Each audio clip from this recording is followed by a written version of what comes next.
E aí galera esperta, aqui é o professor Beto Brito do canal Literatura Legal e hoje nós vamos dedicar um vídeo todinho a um grande autor, um dos maiores poetas da literatura brasileira, Manuel Bandeira, que cai em muitos vestibulares do Brasil inteiro. Por quê? Porque o Manuel Bandeira é um cara muito versátil, um cara que na verdade passou por toda a literatura nacional do século XX e por isso é necessário você conhecer muito sobre esse autor. Manuel Bandeira é autor pernambucano, certo? Mas que teve a vida quase toda envolvida com o Rio de Janeiro. Então essa coisa do Rio de Janeiro, de Pernambuco, de Recife, aparece muito frequentemente na obra do autor, certo? Você vai perceber que o autor não começou moderno, por mais que ele tenha uma participação na Semana de Arte Moderna, que é uma participação icônica, quando ele contribui com o poema Os Sapos, que foi lido pelo Ronald de Carvalho, criticando os parnasianos, ele não começou moderno.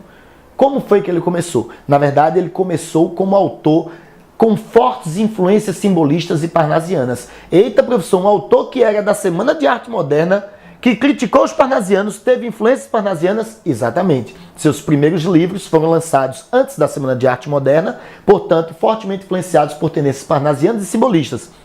Livros como, por exemplo, Carnaval e A Cinza das Horas. Essas obras, elas não podem ser classificadas como obras do modernismo, portanto, são obras pré-modernas. Então, acabei de dizer para vocês que é possível encontrar na obra de Manuel Bandeira elementos pré-modernos, influência parnasiana, influência simbolista. Aí depois desse momento, o que é que vai acontecer? Ele vai contribuir com a Semana de Arte Moderna. Ele foi um convidado da semana, ele morava no Rio de Janeiro, foi convidado, participou da semana, gostou das ideias, levou um poeminha chamado Os Sapos e disse: olha, Ronald, lê esse poema. Como Ronald era um dos organizadores, ele leu. Foi o momento mais polêmico da semana. Todo mundo ficou indignado, muita vaia, e ele assim assumia a modernidade. Lança, durante esse período moderno, que é a sua segunda fase de produção literária, visto que a primeira fase foi a fase pré-moderna, ele lança um livro chamado Libertinagem, Estrela da Manhã, Estrela da Vida Inteira. Então são obras dentro da época modernista. E nessa época modernista ele vai trabalhar com vários temas. Ele era conhecido como poeta do cotidiano. O cotidiano é um elemento muito frequente na obra do autor. Falou muito de doença, de morte. Por quê? Porque ele tinha tuberculose. A tuberculose é uma doença fatal naquela época. Então a questão do pessimismo, a presença da morte, a doença, o cotidiano dos tratamentos, tudo isso vai ser bem frequente na obra do autor. E quando ele não suporta essa condição, ele termina buscando uma fuga, uma evasão. Aí ele volta à infância, a época que ele não era doente, que ele morava em Recife. Seus familiares estão muito presentes em sua obra também, tá certo?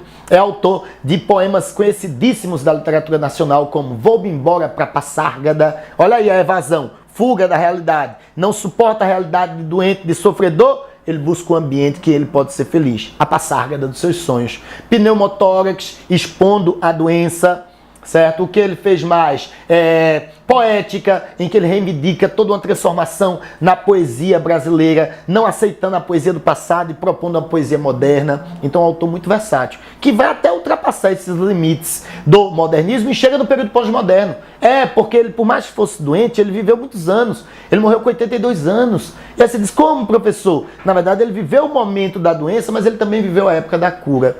E aí então ele trabalha até a década de 50, e na década de 50 ele começa a ter algumas experiências concretistas. Eita, professor, pós-modernas? Exatamente. Seus livros finais já têm essas experiências concretistas. Então estou falando de um autor, galera, que foi pré-moderno, foi moderno e chegou a ser pós-moderno. Percebam, claro, a gente vai valorizar o autor onde ele mais se destaca, que é na sua segunda fase, que é a etapa modernista. Então você tem que lembrar mais desses poemas que eu citei para vocês, como Pneumotórax, Vou-me embora para Passárgada, poema tirado de uma notícia de jornal, o Adeus de Teresa, certo? O Adeus de Teresa não, tá errado, viu? O Adeus de Teresa é o texto original de Castro Alves, do Romantismo. Ele fez uma paródia desse texto, chamado somente Teresa. Beleza? Então fica ligado, ele gostava de paródia também. Eu me confundi aqui, mas foi a tempo, tá ligado?